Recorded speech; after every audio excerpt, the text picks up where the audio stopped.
Entrevistas Band News FM Belo Horizonte.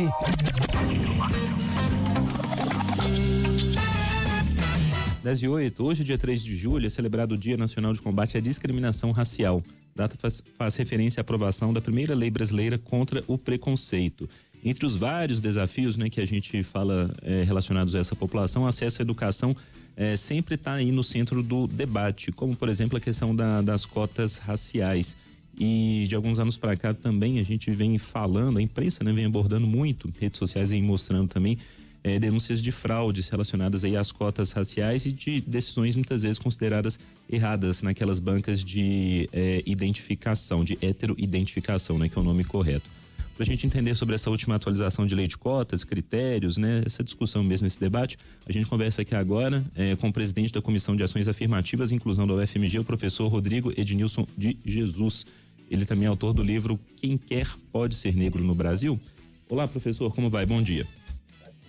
Bom dia, um prazer estar falando com vocês aqui. Prazer é todo nosso. Professor, muito a se avançar, mas algo já foi feito também. Se a gente fosse fazer, focando nessa questão específica, das cotas raciais, o caminho que foi desenhado, em pouco mais de uma década de lá para cá, tem sido suficiente? Se não, o que a gente pode pensar em aperfeiçoamento dessa política pública que se mostrou muito importante, A primeira coisa a dizer é que a política de reserva de vagas para pessoas negras nas universidades foi a primeira política afirmativa dirigida à população negra na história republicana do Brasil.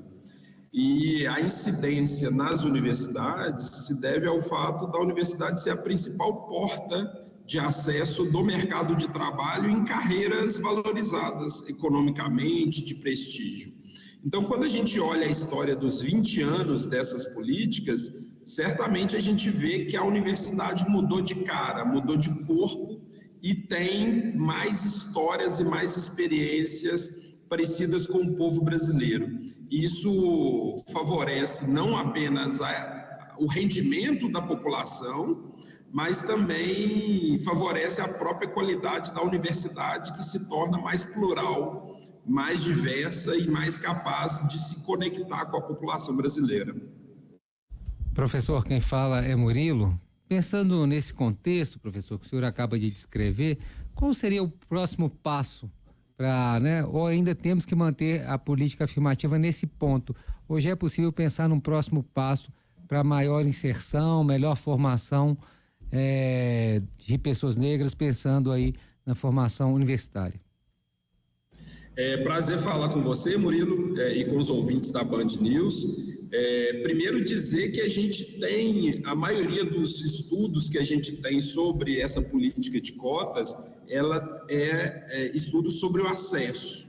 Então, a gente ainda carece de estudos sobre formação, titulação e inserção no mercado de trabalho, porque a política ela não tem um objetivo apenas de garantir diplomas, mas de mudar a estrutura social desigual, Então, a gente precisa avançar nas políticas de permanência e nas políticas de transição para o mercado de trabalho. Além disso, um outro desafio é avançar nos concursos públicos, ou seja, garantir que a mesma diversidade que a gente observa agora no corpo discente também esteja presente no corpo docente das universidades brasileiras, que ainda é um corpo docente muito representativo apenas de uma classe social e de um grupo racial. Avançar é avançar, Rodrigo? Mas vamos lá, de que forma podemos cobrar? Porque a gente já tem aí, olha, não que seja a receita, mas os passos, o que é necessário para avançar, você nos contou aí. Mas de que forma cobrar isso, efetivamente? A gente está em um ano de eleições municipais, temos também a possibilidade, por meio das redes sociais, levantar aí um movimento, fazer realmente a diferença. Você acredita de que forma realmente a gente possa estar falando aqui em breve da mudança em si e não dos passos que podem e deveriam ser dados? Sim, então, como eu falei, eu acho que os passos inaugurais já foram dados.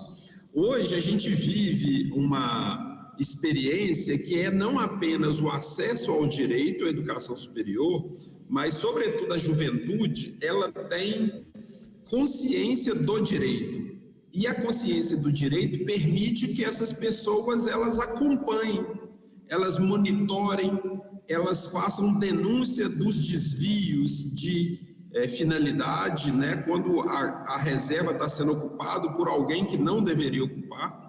E elas têm também a ideia que a gente tem a possibilidade de escolher os nossos representantes executivo e legislativo de pessoas que estejam alinhadas com a melhoria da educação básica e superior, mas também com a democratização desse acesso, né? Porque a garantia da lei é tarefa do legislativo, mas a garantia da política que materializa o direito, a lei, é tarefa do executivo. Então, a escolha de pessoas alinhadas com esse projeto emancipatório e mais diverso é também uma possibilidade nas próximas eleições aí que se avizinham.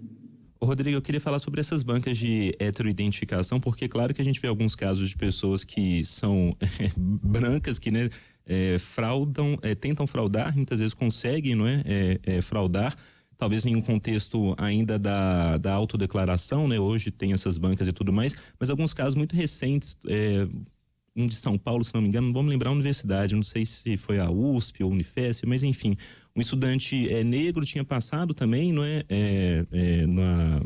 no processo seletivo, mas no momento ali da banca de heteroidentificação, a banca praticamente fala algo do tipo, você não é negro o suficiente para entrar aqui por essa cota. Qual que é a sua opinião sobre essas bancas e o que a gente pode avançar no mecanismo ali mesmo, né? Que se mostra, parece importante também para coibir justamente essas fraudes, né? Talvez nesse ponto eu me alongue um pouquinho mais, mas vou tentar ser sucinto. Tá. Primeiro, dizer que as bancas de heteroidentificação é um mecanismo de acompanhamento da efetividade da política. Quando o estudante ingressa, ele passa pelo SISU, ele autodeclara que ele concluiu o ensino médio e, portanto, ele está apto a entrar na graduação. A universidade pede para ele um documento complementar, um diploma. Portanto, a heteroidentificação é também um documento complementar, ou seja, não basta só o modo como ele se diz, mas o modo como ele é lido socialmente. Por isso que a banca não vai avaliar a identidade dele, mas vai olhar para o corpo dele e ver: essa pessoa é alvo do racismo na sociedade brasileira? No caso específico que você menciona, o estudante da USP, né, que foi indeferido na banca, ele não perdeu a vaga, porque a vaga não era dele, ele estava concorrendo à vaga e ele precisava apresentar a documentação. Nesse caso em específico, é curioso que as pessoas analisam a foto que aparece na mídia sobre ele. Mas existe uma outra foto desse mesmo candidato em que ele aparece num outdoor colocado pelos professores. E a foto dele no outdoor, não é possível ler ele como uma pessoa negra. Então, a banca, ela faz uma avaliação de como a pessoa se apresenta na banca. E, de fato, não basta não ser branco. Trata-se de ser reconhecido como pessoa negra. Esse é o papel das bancas para garantir que a destinação da vaga seja uma destinação adequada e correta. Ô professor, mas aí só para a gente continuar nesse ponto, aí não passa por muitos critérios de subjetividade também, porque a gente, nem vou falar desse caso específico agora desse estudante que tem toda uma vida pregressa, que ele sabe as dores e delícias que ele sofreu aí na vida. Mas esse momento ali do julgamento por uma banca, não sei de quantos professores profissionais, será que essa banca vai conseguir mensurar, não é, às vezes, o que aquela pessoa ali viveu?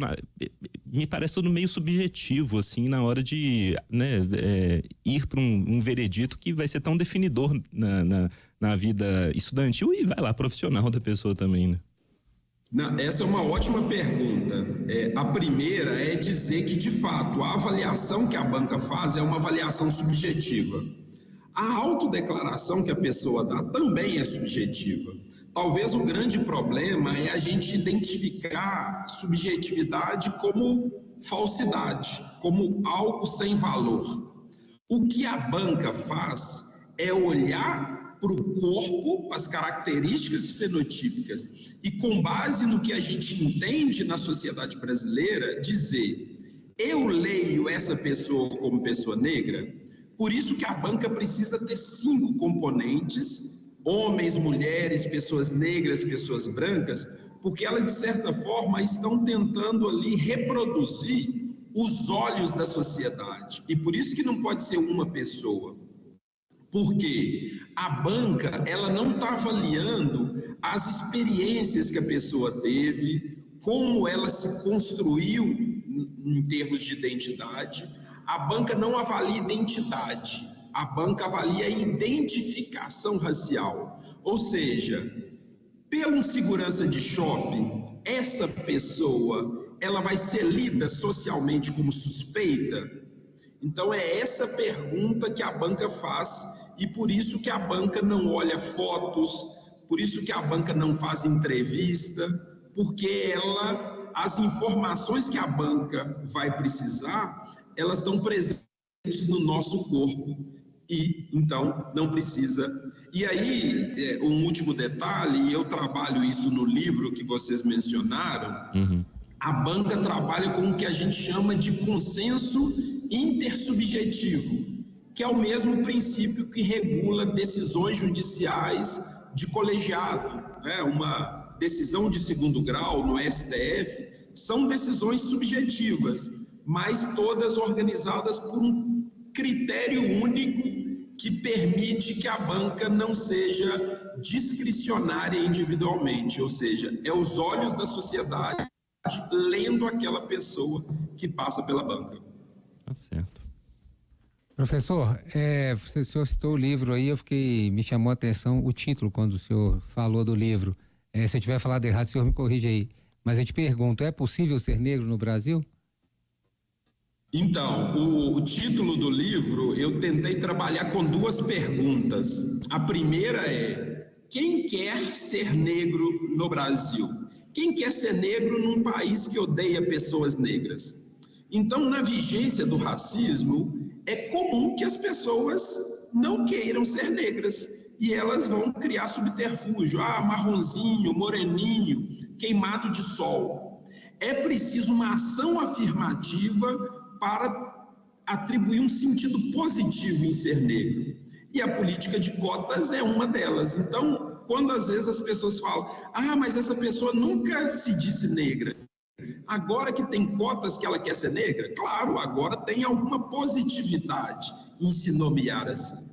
E aí, a segunda pergunta é: quem pode ser negro no Brasil? Ou seja, então basta-se dizer negro para acessar direitos, né? O que as bancas de heteroidentificação vão dizer é: não basta se dizer negro, é preciso se garantir.